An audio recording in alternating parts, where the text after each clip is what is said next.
ఒక ఆమె నేను అంటే ఇక్కడ కొన్ని క్రమశిక్షణలు ఉంటాయి, మీరందరికీ తెలుసు. పెద్ద అందరూ అన్ని యూనియన్లో ఉన్న వాళ్ళే ఇట్లాంటి మీటింగ్లు పెట్టిన వాళ్ళే. ఇది కౌన్సిలింగ్ కాదు, ప్రత్యేకంగా 6-10 జీవో మీద మనం చర్చ పెట్టుకోలేదు.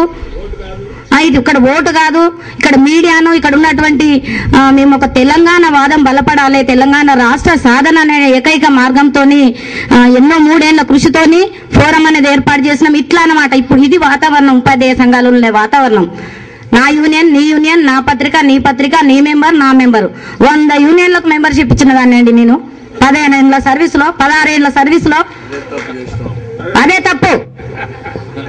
ఇక్కడ తెలంగాణ రాష్ట్ర సాధన ఏకైక లక్ష్యంగా కూర్చున్నాం. ఇక్కడ తెలియని ఉపాధ్యాయులకు మార్నింగ్ నుండి చర్చ జరిగింది. సరే గంగాధర్ గారు ఏదో మరి 6-10 జీవో అనేటువంటి ఒక చర్చలో భాగం అనుకొని పెట్టిందో ఏంటో, ఇది మా అభిప్రాయం అని కొన్ని ప్రశ్నలు ఇచ్చి, ఇక్కడ నిర్వాహకులు ఉంటారు, అధ్యక్షులు ఉంటారు, వారి అనుమతి అవసరము. ఇట్లా లేచి ఏదో అసెంబ్లీలో పార్లమెంట్ లో ఉరికొచ్చినట్టు ఇట్లా రావడము, ఒక మంచి వాతావరణాన్ని ఖరాబ్ చేయడము, ఉపాధ్యాయులు గురువులు మన్నించాలి. నేను ఇట్లా అన్నందుకు దయచేసి ఈ వాతావరణం ప్రశాంతంగా ఉండి అందరి అభిప్రాయాలు పంచుకుందాం, అందరం చర్చించుకుందాం. రేపు 6-10 జీవో మీద చర్చ ఉంటుంది. మీరు ప్రశ్నలు రెడీ చేసుకోండి. దానికి సంబంధించి రాష్ట్ర ఉపాధ్యాయ నాయకులను ఎవరెవరిని పిలిపిమంటారో నేను పని కట్టుకొని పిలిపిస్తా. వాళ్ళు మీ అందరికీ సమాధానాలు చెప్తారు.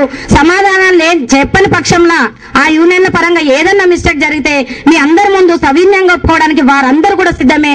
దయచేసి మీరు మేము ఈ సంఘం, నేను డిటిఎఫ్, నేను టీటీఎఫ్, నేను యూటీఎఫ్ అని ఇంకా కొన్ని రాలేదు, పుణ్యం కొట్టుకోకండి. దయచేసి నన్ను క్షమించాలి.